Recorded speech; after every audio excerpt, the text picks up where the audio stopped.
শেষ হচ্ছে চাকসুর নির্বাচনী প্রচারণা। আনুষ্ঠানিক প্রচারণার শেষ দিন আজ। শেষ মুহূর্তের প্রচারণায় প্রার্থীরা ছুটছেন ভোটারদের কাছে। আমার সংগঠন বাংলাদেশ ইসলামী ছাত্র শিবির 5 আগস্টের পরে, 5 আগস্টের পূর্বে তো ছাত্র শিবির নাম নিয়ে ক্যাম্পাসে কাজ করার কোনো সুযোগ ছিল না। কেবলমাত্র ছাত্র শিবির নয়, ছাত্রলীগের বাইরে কোনো সংগঠন কাজ করবে এরকম আসলে সুযোগ ছিল না। তো আমরা 5 আগস্টের পরবর্তী সময় থেকে প্রায় 1.5 বছর এই ক্যাম্পাসে যে কার্যক্রম পরিচালনা করছি, প্রত্যেকটি কার্যক্রম আমাদের শিক্ষার্থী বান্ধব। চাকসু নির্বাচনে সাধারণ সম্পাদক জিএস পদে প্রার্থিতা করছি। চট্টগ্রাম বিশ্ববিদ্যালয়ের 0 পয়েন্টে একটা পুলিশ ফাঁড়ি আছে, এটা যেন চট্টগ্রাম বিশ্ববিদ্যালয়ের রেল ক্রসিংয়ে, তার হচ্ছে 1 নং গেটেও যেন পুলিশ ফাঁড়ি যেন স্থাপন করা হয়। এই জন্য নিরাপত্তার জন্য আমরা প্রশাসনের সাথে কাজ করে এই ব্যাপারগুলো আমরা নিশ্চিত করার চেষ্টা করব।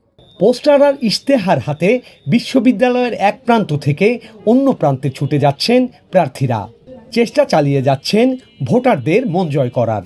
তবে আমি যে প্রতিশ্রুতি দিচ্ছি সেটা হচ্ছে আমি জবাবদিহিতা আদায় করে আনবো প্রত্যেকটি জায়গায়।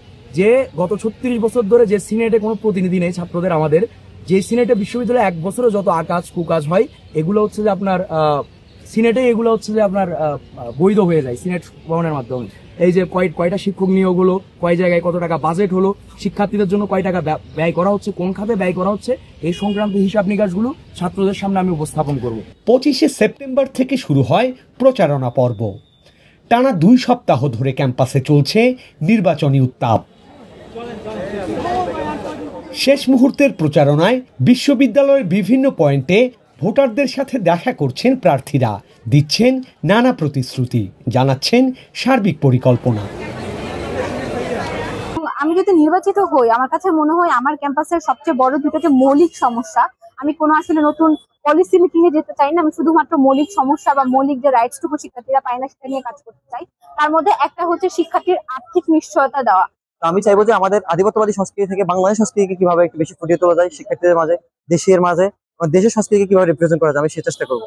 আমরা দেখছি যে জাতীয় সংসদে নারীদের জন্য সংরক্ষিত আসন আছে, খুবই ভালো কথা, কারণ তাদের কথাগুলো কে বলবে? তারাই যেহেতু ভুক্তভোগী, তারাই বলবে।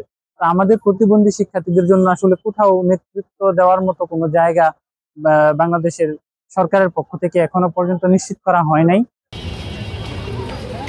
প্রথমবারের মতো চাকসু নির্বাচনে ভোট দিতে যাচ্ছেন বিশ্ববিদ্যালয়ের শিক্ষার্থীরা। ক্যাম্পাস জুড়ে তাই একটাই প্রশ্ন, কারা নেবেন চাকসুর দায়িত্ব? কতটা উন্নয়ন ঘটবে শিক্ষার্থীদের জীবনযাত্রায়? বাংলাদেশ জাতীয়তাবাদী ছাত্রদল মনোনীত খেলাধুলা ও ক্রীড়া বিষয়ক সম্পাদক। আমি নির্বাচিত হলে চট্টগ্রাম বিশ্ববিদ্যালয় খেলাধুলার পরিবেশকে উন্নত করব। যে ছুটির পরে সবাই দৌড়ে ছুটে যায় শাটলের সিট ধরতে, এর যদি আমাদের শাটলের শিডিউলের টাইম ঠিক শিডিউল বাড়ানো হয় তাহলে আমাদের শিক্ষার্থীদের ভোগান্তির শিকার হতে হয় না। বিগত দিনগুলো তো সাধারণ প্রান্তিক পর্যায়ের মানুষগুলো যে স্বার্থহানিকর সকল ধরনের অপতৎপরতা এবং অপরাজনীতির বিরুদ্ধে বলিষ্ঠ কণ্ঠস্বর ছিলাম।